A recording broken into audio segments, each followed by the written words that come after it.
Masih ngeyel, Dr. Tifa tantang Rektor UGM datang persidangan dugaan ijazah palsu Jokowi.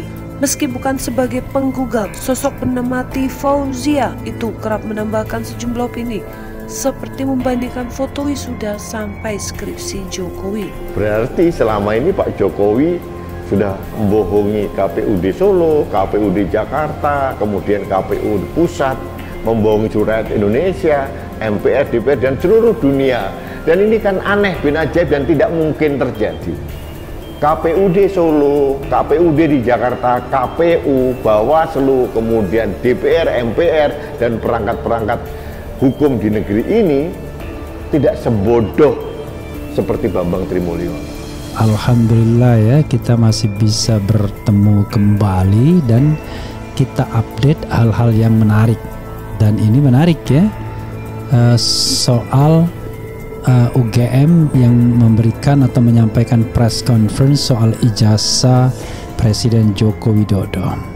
Tetapi bagi pakar hukum ya, yaitu Abdul Fikar Hajar, keterangan atau press conference tersebut tak bernilai dari sisi hukum karena tidak disampaikan di pengadilan. Kasusnya sebenarnya bukan kasus ijazah di perguruan tinggi, ini kasus ijazah SMA. Itu sebetulnya yang dikedepankan oleh orang-orang yang sedang melakukan proses hukum itu. Apakah oleh pihak penasihat hukumnya maupun yang bersangkutan yang ingin memperkarakannya secara hukum. Jadi aneh juga. Sekelas UGM gitu ya, mestinya lebih profesional lah menyampaikan. Misalkan tadi penyampaian di media itu tengah 4, kita tunggu ternyata molor gitu ya. Dan yang paling parah itu kami kurang jelas gitu ya, audio itu kurang jelas gitu ya. Seperti Prof itu menyampaikan terkesan terbata-bata gitu, seperti ada tekanan poin per poin. Juga kita melihat ini seperti ada yang tidak sesuai lah begitu. Tapi intinya apapun yang disampaikan di luar persidangan itu seperti nilainya 0. Tidak ada artinya sebenarnya. Kenapa? Karena gugatan ini sudah sampai ke pengadilan negeri. Jangan sampai kemudian sebagai institusi karena khawatir, takut ya, merasa bahwa terintimidasi harus membela kepentingan presiden, UGM kemudian dalam tanda kutip menjadi pelacur ya. Pengertian menjadi pelacur itu adalah kalau seandainya menyampaikan data yang tidak benar. Kalau menyampaikan data yang benar ya fine, itulah yang ditunggu-tunggu tentunya oleh siapa saja yang ingin membantah Bambang Tri. Tapi sekali lagi, press conference UGM itu bernilai publik, bukan bernilai hukum. Tapi paling tidak sebagai kata kunci dari saya, mari semua masyarakat Indonesia, kita akan melihat, sejarah akan membuktikan bahwa siapa orang yang berbuat melukai sejarah, maka dia akan tercatat sebagai pelaku sejarah di blok hitam yang dia tidak akan bisa lagi mengangkat mukanya, dan anak cucunya akan malu memahami ada orang yang pendahulunya berbuat melanggar hukum dan kemudian dia melakukan hal-hal yang justru menunjukkan ketidaksatriaan dan ketidakjantanan. Sekian dibacain berita pada kesempatan kali ini.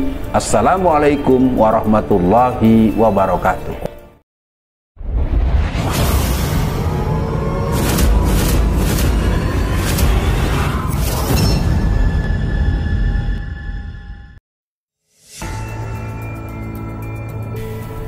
Masih ngeyel, Dr. Tifa tantang Rektor UGM datang persidangan dugaan ijazah palsu Jokowi. Nama Dr. Tifa banyak menjadi perbincangan karena begitu vokal membahas isu ijazah palsu Presiden Joko Widodo.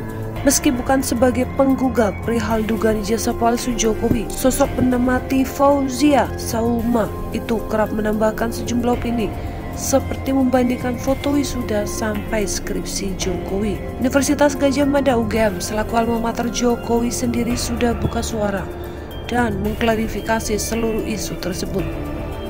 Rektor UGM, Profesor Ova Emilia menegaskan keaslian ijazah Jokowi sebagai lulusan S1 Fakultas Kehutanan di perguruan tinggi tersebut.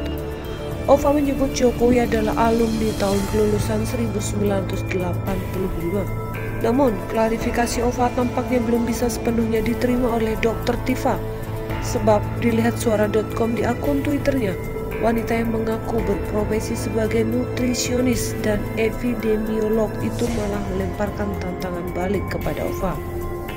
Tampak Dr. Tifa menggugah tautan berita salah satu media daring mengenai klarifikasi isu ijazah palsu Jokowi dan menambahkan cuitan opininya sebagai caption. Ia rupanya menantang Ova untuk hadir di persidangan pada Selasa 18 Oktober di 2022 dengan harapan perkara ijazah palsu ini dapat segera tuntas. Usul saya lebih baik Rektor UGM hadir di persidangan saja, karena press release, video atau apapun bukti yang tidak menunjukkan keabsahan suatu materi hukum. Saya tentu sangat berharap perkara ini segera clear, katanya. Cuitan ini tentu menimbulkan pro dan kontra di kalangan warganet. Seperti terlihat di kolom komentar postingan Dr. Tifa, sebagian warganet menilai respon itu sudah berlebihan karena UGM pun telah memastikan kebenarannya. Meski sebagian lain menyebut klarifikasi Rektor UGM kurang kuat sebagai bukti kebenaran kelulusan Jokowi, justru mereka lebih memerlukan kesaksian teman-teman seangkatan Jokowi hingga dibukanya bukti ijazah maupun data resmi UGM. Sebenarnya nggak perlu konferensi pers, cukup tunjukkan teman-temannya saat kuliah saja, dah selesai. Biasanya Twitter cepet loh cari seseorang. Apa iya nggak ada satupun alumni angkatan Pak Jokowi yang punya Twitter? Komentar warganet. Ya Allah dok, mohon sudahi ribut-ribut soal ijazah. Ijazah itu kan tanda pernah kuliah. Ya UGM sudah mengkonfirmasi ijazah Pak Jokowi. Yang penting substansinya adalah pemahaman dan penerapan atas ilmu tersebut. Rektor UGM Profesor Ova Emilia menyelenggarakan konferensi pers pada hari Selasa dan mengungkap keaslian status Jokowi sebagai alumni Fakultas Kehutanan UGM. Atas data dan informasi yang kami miliki dan terdokumentasi dengan baik, kami meyakini mengenai keaslian ijazah sarjana S1 Dr. Joko Widodo dan yang bersangkutan memang lulusan Fakultas Kehutanan Universitas Gadjah Mada, terang Ova. Dinyatakannya lulus UGM tahun 1995 sesuai ketentuan dan bukti kelulusan berdasarkan dokumen yang kami miliki, lanjutnya. Ova juga mengatakan klarifikasi disampaikan sebagai bentuk pertanggungjawaban UGM selaku instansi penyelenggara pendidikan tinggi para alumninya. Tanggung jawab kami untuk memberikan klarifikasi kepada publik. Jadi, artinya bukan karena yang dipertanyakan adalah orang nomor satu, bukan itu. Misalnya ada alumni yang ingin diverifikasi, ya kami juga akan melakukan langkah verifikasi sesuai dengan proporsinya.